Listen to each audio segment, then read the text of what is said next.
Hello, I am Panos Kotzathanasis, and this is ASEAN Movie Pulse Interviews. Today I'm here with Joey Leung, owner of Terracotta Distribution. Hi, Joey. How are you?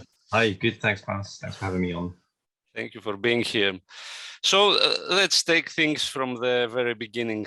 How did you start dealing with Asian cinema in general, if you prefer? I guess I grew up in the UK. I was born here, Chinese heritage, and it was always Chinese films, TV, videotapes on at home.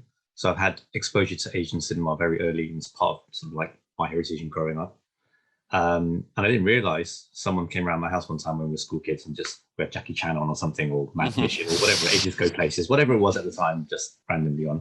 And they sat down and started watching it. And I just realized actually there may be people who aren't Chinese who would enjoy like Asian films, right? So just started talking about it and recommending films to people, and just all the way through university and school, just watching Asian films, primarily Hong Kong, because my family from Hong Kong and Malaysia as well. So primarily watching Hong Kong movies, and then joined a film society in university, and then managed to get jobs in the big studios, working in not in the creative side, more on the finance side. So like Sony, Universal, Disney, those sort of places.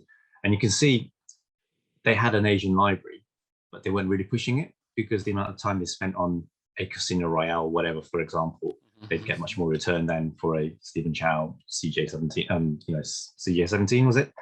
I think so. So with that, I thought, well, could you really have a business model with the smaller overheads and all the great Asian films that are coming out anyway? So not all of them get released. And this was at the time of just after Tartan got massive with like, Infernal Affairs and Ring, and the whole Asian extreme sort of label had taken off in a big way, and Asian films becoming really, really almost mainstream, but becoming very, very accepted, right? So then we thought, okay, cool, let's do something. I can't remember what we did first now. It's such a long time ago. I think we started a festival first to say there's so many cool films coming out. Let's go to the markets. Let's watch some films. Let's go speak to the filmmakers or the rights owners and learn how this all works, and then put a little festival together and just showcase some films, right? So we started doing that.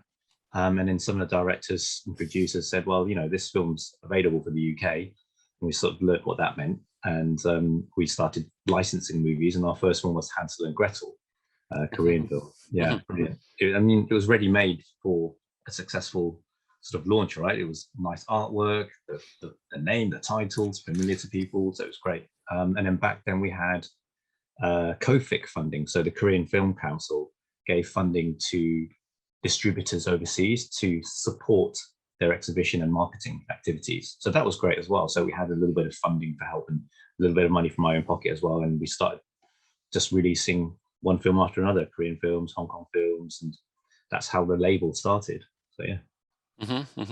And at one point you also started the festival, right? What happened? Yeah. Happened then?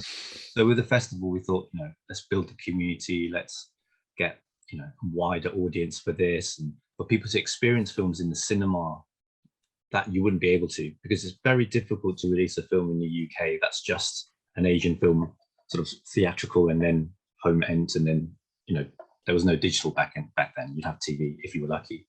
So yeah, did the festival, and there were some films which you could never release because economically wouldn't have been viable. So we managed to show people these films that we'd seen and loved and thought these were really cool. Eventually built it up, and we had some great following. We had some really cool sponsors. We had KLM, who were great team there, and they wanted to promote their Asian route, and it was just good timing for us to meet with them, and they helped us out with flights. We had great hotel sponsors, so it grew to quite a, almost viable, and then funding also from the government arms, the creative and cultural arms of the government agencies. Really? From Hong Kong, Japan, Taiwan. Yeah, it was really cool, really great, very supportive. Wanted to grow a community and bring directors and talent across and hold little workshops. So we'd have maybe an action director showing you how to block scenes with 2 cameras if you're shooting an action scene. We'd have guerrilla filmmakers talking about how you shoot in China without a permit. So it was really cool, sort of mix of people that we had and met as well. And in the end, it became just it takes a lot of energy, so you can't really do both alongside. You can't really run a festival and a label, or at least we couldn't do it. Maybe some people do. It's 9 years of your life in a year working on the festival, watching films, going to markets, picking the films. I mean, you know yourself, right? You travel, I guess, quite a lot to the different festivals around the world, and Yeah. it's quite time consuming. And then at one point you've got to grow up and have kids and things like this, so it becomes less easier to travel. So Mm-hmm. But in financial terms, did the festival made sense, you'd say? no, not at all. No, Totally not at all. It made fun because we paid to have a lot of fun and everyone else had fun as well. So that kind of made sense. It achieved the objective of getting films out, but financially it didn't hit any goals at all. So yeah. Mm-hmm, mm-hmm. And what is the situation with Terracotta Distribution now, financially, and what you produce? Yeah, so we're finding it really, really difficult to release movies that are sustainable and have, like, the whole point of having a film library is that you have this great library of films that always have this recurring revenue coming in every month.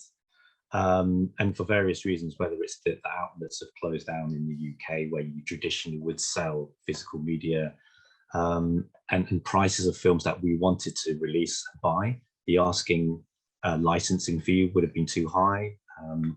And then there's digital taken over as well. And a lot of places we could have put films on for digital. A lot of them might even go direct to the producers these days, right? So it's more of an open market rather than having distributors as middlemen. And then lockdown came as well, of course, for COVID from like 2 years ago.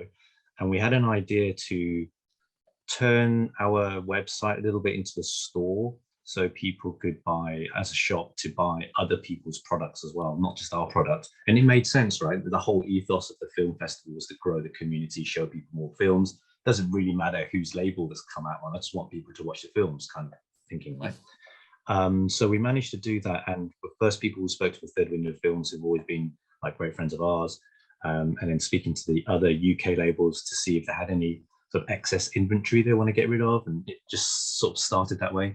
And it's now become a shop. It's almost like I don't know, we've got mini Amazon, mini eBay, whatever you want to call it, an e-commerce store for Asian Blu-rays and DVDs. And we started to build a streaming site on that as well. So that, again, with the same thinking that you can't really do an e-com store and a festival and try and run a label at the same time. It's quite a lot of work at the moment. So our main focus is on the e-com store. So that seems to be a lot of demand for finished products from other people. And there's some really, really great finished product coming out as well. I mean, films that we wanted to release but weren't able to. And I'm just very happy that I'm able to, just handle them in this way, physically pack them and just see how beautiful the artwork is. And it's going out to somebody who's going to appreciate it as well. So yeah, it's cool. But you still release your own films, right? You had the Tokyo Dragon Chef. Yeah, we haven't had many releases for a while. Tokyo Dragon Chef and Meatball Machine were our last two releases. Maybe the year before, 2019, the year before lockdown. And that was just at the time when 88 Films Eureka are starting to release Asian films as well in this nice packaging, etc., etc. So yeah, maybe one day we can go back to do that as well. But all of our time and energy at the moment is really focused on the online shop. And how do you find this whole collaboration with the other companies? Is it easy, difficult? There are a lot of them. There is. It's fairly straightforward. Most of them we know already through just having been in the industry, meeting at markets, or just being around, and meeting people generally. And some are completely new, so we just show them, this is what we're doing, this is how it's worked for other labels, would you be interested? And by and large, they'll say, yeah, cool. Or maybe they say, no, we prefer to deal with large chains or whatever. Yeah. And it's been really great. It's been quite collaborative. Okay. And what is the situation with Tartan? I thought it was closed. Is it closed? What's happening there? I believe so. I'm not too sure, because I think the owner set up also Tartan in the US, and it might be that the US company is going and the UK one isn't. I know a lot of the rights moved on to, I can't remember where they've gone to now. They've been around the houses, different places, and different parts of the library have been split up. But Tartan, I don't think exists in the UK anymore. I don't think they release anything anymore. I might be wrong. And in any case, a lot of the rights they have, the great films in that whole Korean New Wave time, you know, in the early 2000s, Japanese J-horror rights, that sort of time, those rights have expired. So you can see films like JSA, Joint Security Era, being re-released by Arrow, Ring re-released by Arrow, for example. So a lot of those rights have expired anyways.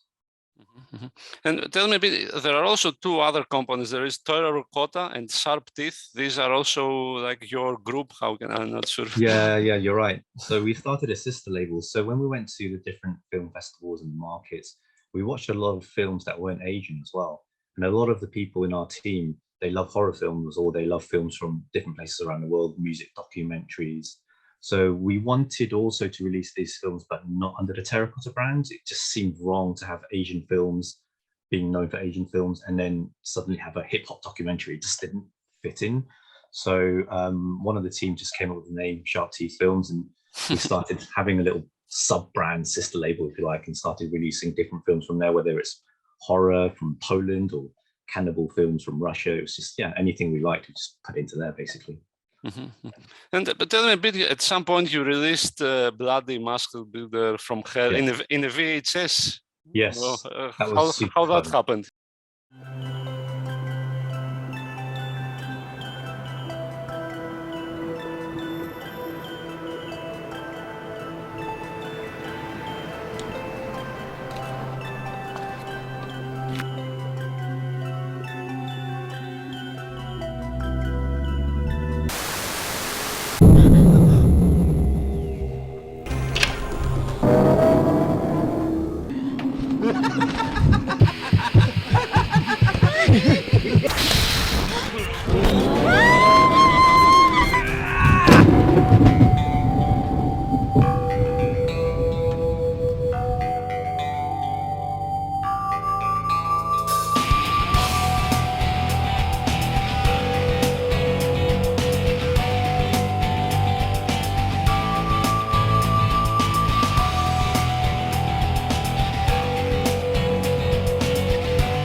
Yeah, that was super fun. So we concocted a backstory for this film that we actually found a videotape in the basement of a Tokyo video store, and we bought it out of potluck, played it, and it was this film called Bloody Muscle Bodybuilder.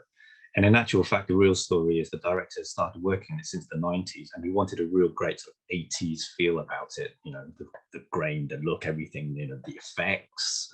And it's a great homage to things like The Evil Dead. And it's got references to Ring and, you know, Ju-on. It's a right mishmash. So then we thought, well, what better way to promote this than 80s VHS tape culture, right? So we made a limited run of 20 tapes. Even I don't have one myself, right? I haven't looked on eBay, but I presume they must be either they're not being sold because there's only 20 of them, and whoever's got them is going to keep hold of them, or they're probably going quite fairly high price. So yeah, and that was really fun. It was basically a marketing promotion. Originally, we thought we'd send it out for press to the press guys, so they'd get, you know, it will take some notice. You know, when you send press screens out to journalists, you have to do something a little bit special to get their attention, whether it's giving them a bit of chocolate or whatever, you know, giving them like a postcard or something. And we thought, give them VHS. Then we realized maybe there's no journalists at VCR anymore. So they can't even play it. So then we came up with the idea of selling it, and yeah, it sold quite well as a sort of collectible promotional item. But do you think it would make sense having a wider release of the VHS? Probably yes, now, because there is a lot of nostalgia. Back then, that whole VHS and cassette tape, audio cassette tape, was only just kind of like there for a little bit, and it waned away again, and then now it's coming back again big time, right? You see people even DJing with audio cassette tapes. Yeah. We would have liked to, but don't forget, because VHS isn't being manufactured in bulk anymore, the unit cost of making one is actually quite high anyways.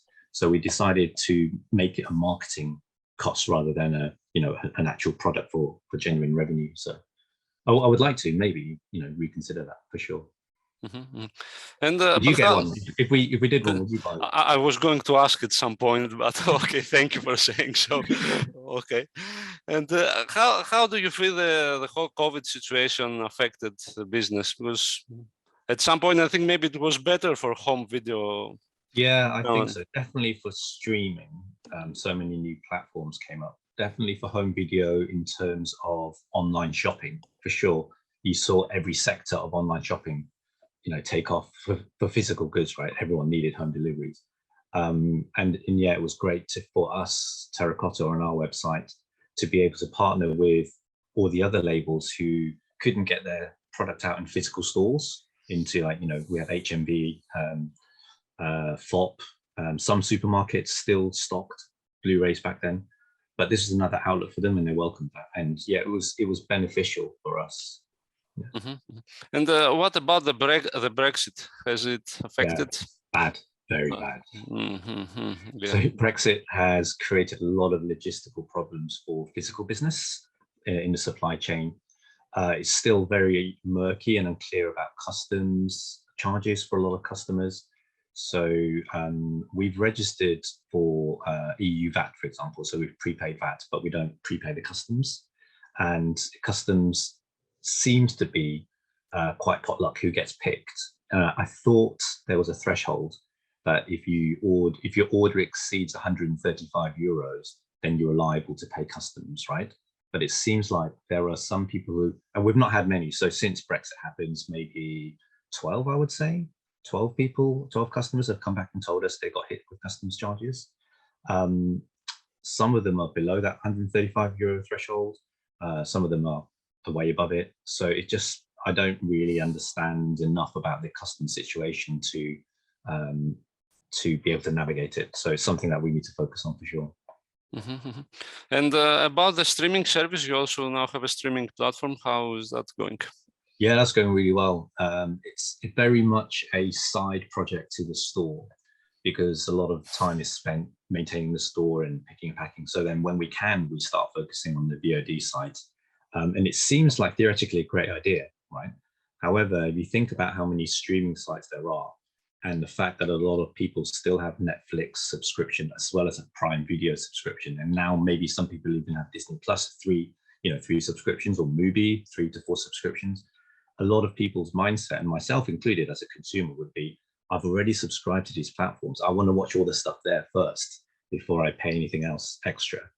And we have a small library. It's a pay-per-view at the moment rather than a subscription model.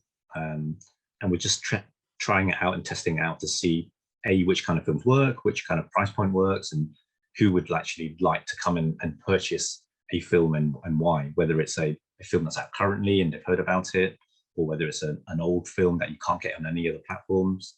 So we've got a mixture of like the Koreans of late 90s, early 2000s films, which you can't watch anywhere else in the UK, I don't think, like April Snow, Il Mare. And then there's also like the newer films that have just come out, right? So third window films, they're streaming on every site, but we can stream on our site maybe slightly cheaper, or you can stream and watch a whole library of third window films without going anywhere else. So yeah, we're just trying to find what's the right hook to tell people about our site. And what do you think that this whole streaming theme is here to stay? I mean, yeah, 100%. I really do. Yeah. It just feels normal to a lot of people that my kids have grown up in the world of streaming, and it's just the norm to them. So, how do you feel about streaming? Do you think it's a phase, or do you think it's just something that's permanent now? How do you feel about it? Yeah. You're asking me. Yeah, I think it's a lot of help, particularly with the pandemic, and going to cinemas is more difficult than it ever was. So I think it's a solution. Now, I'm not sure regarding the quality of what we are seeing, which is obviously not the same as being in cinema, but it's a solution for the times that we are in. So in that aspect, I think it's okay. But I don't think it will be so wide as it is now, because I feel like right now there are too many streaming services. Yeah, I think so as well. Yeah. Okay, and so in general, let's say for physical releases, what types of films are usually the most popular? They've always been action films. I think Asian cinema has always been known for action, right? Whether it's Bruce Lee, Jackie Chan, Jet Li's always exported action films, and they're more universal, right? So your romantic comedies and your local comedies, they're less exportable, whereas action is just the visual spectacles, the right medium, right? To have cinema, and something different as well, because in Hollywood there were so many health and safety laws and restrictions, whereas they don't care, no harnesses, no nothing, no stunt doubles even. I just get on with it and just do it, working 20 hours a day, that's fine. So that was kind of a unique sort of environment for creativity. So action films has always sold well. Horror films would be next, I would say, because horror again is universal, right? Fear and someone running after you, or fear of the dark and ghosts and people being killed. That's kind of a universal topic. So you can watch horror films from South America, from Chile, or you can watch horror films from Russia or from Korea. The aim is that shock factor, right? And because when Asian horror really hit it in the early 2000s, mid 2000s, their pacing was somewhat different as well to the Hollywood pacing of horror. So it was fresh for a lot of people. So action and horror do very well. And then next, I would say like the headline grabbing dramas, of course, Parasite, everyone knows about Parasite in Korean cinema through Parasite. So those like big sort of headline grabbing, cinephile, must watch, BFI Curzon type titles, whereas Parasite or the Koreeda film, those sort of films do well as well.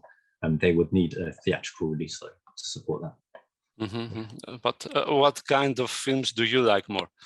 Me, I like all sorts. I literally watch everything. So growing up, I watched everything from, 80s weird sort of horror mash stuff to Jackie Chan action films. I watch Hollywood. I watch Marvel now with the kids, of course. I like good dramas as well. I remember one of the really eye-opening dramas for me was Tokyo Sonata in Cannes. Watching that was really very interesting, and Koreeda Air Doll as well. I thought it was really, really super interesting when I watched that for the first time. That's my first Koreeda film. And Bong Joon-ho, I love Bong Joon-ho movies because he's got such a wide range of different stories to tell.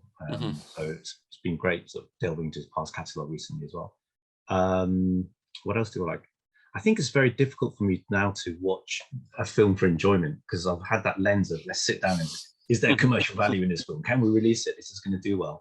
And to sit and switch off. It's almost like if you've worked in a restaurant before, you're always analyzing the restaurant, how clean's the spoons and are the waiters doing their jobs. It's almost like that. You can't switch off and relax. But I just like to watch mindless entertainment from Hollywood sometimes as well. For example, the other day I watched The Babysitter, which is completely different to something like an award-winning Parasite, right? But it's just nice just to sit and just switch up and just watch something like that. So, yeah.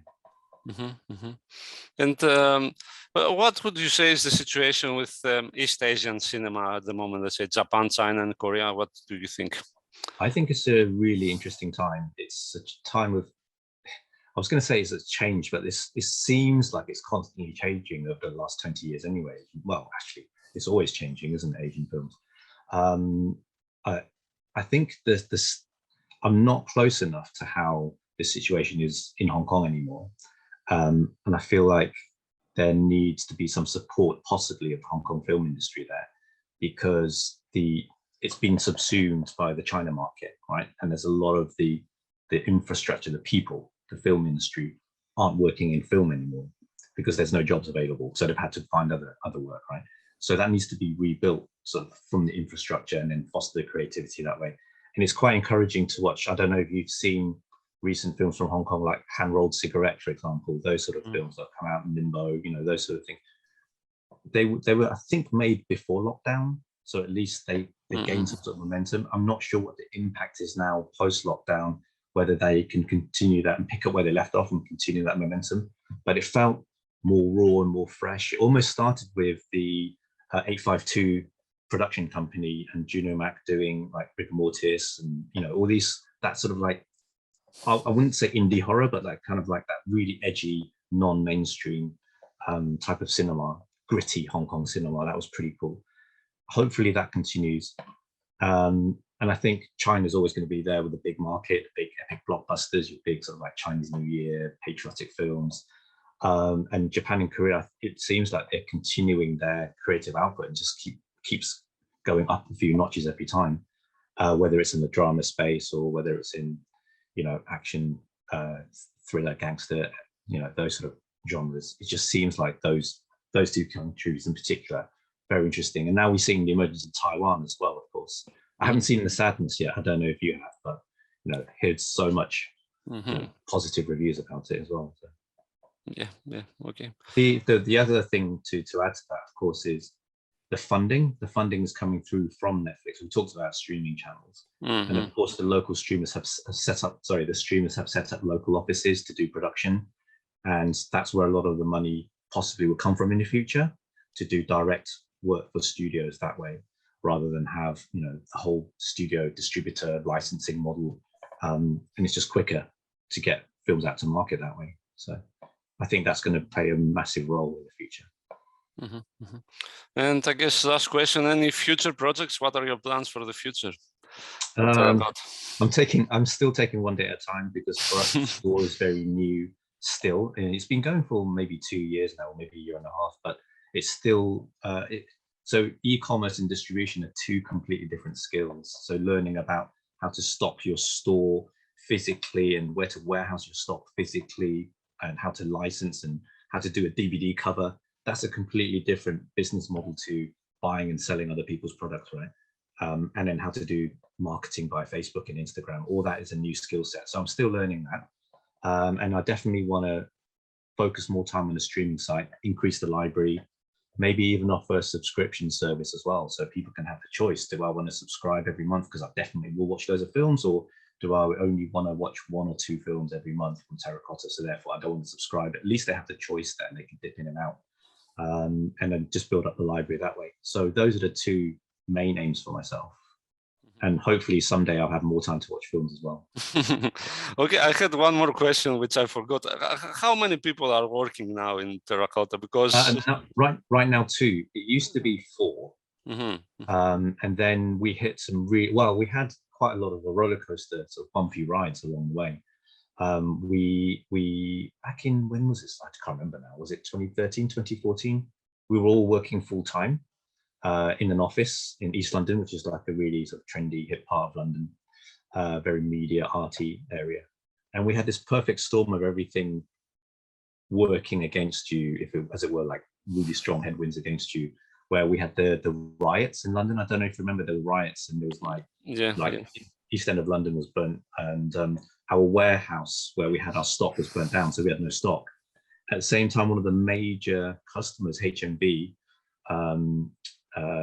liquidated or went into administration, and of course there's no one to sell to, so we had no stock to sell, we had no one to sell to, we had some money that was owed to us as well, and then it just, in the end, it got to, and we overpaid for rights. So when we're talking about, when you're a distributor, you have to pay in advance for license fees, right, for films. We started expanding too quickly and started putting more cash into more films. I think we want to grow quicker, and it was just that perfect storm of cash flow and like external events which you never would have anticipated. And in the end, we just said, right, this is not working. We can't afford rent or payroll anymore. Let's just all go back and work part-time. So we're actually all working part-time, and we've slowly grown downwards from a team of 4 to, I would say now, a team of 2.5 people.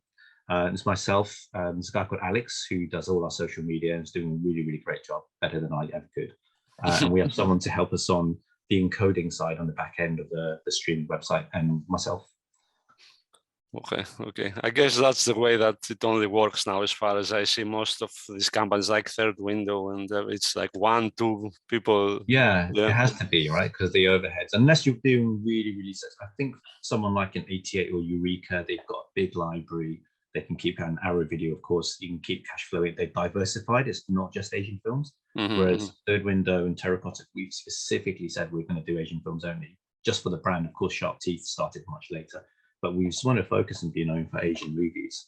And of course, that somewhat limits yourself from other films and other revenue streams, but gives you a sort of that brand recognition from a lot of people as well. Okay, I guess that's it, Joy. Oh, cool. Thank you. Thank you very much. Thank you. Yeah. Okay, this was ASEAN Movie Pulse Interviews. I'm Panos Kotzathanasis, and from Joey Leung also. Have a nice evening. Thank you. Thank you for having me. See you later.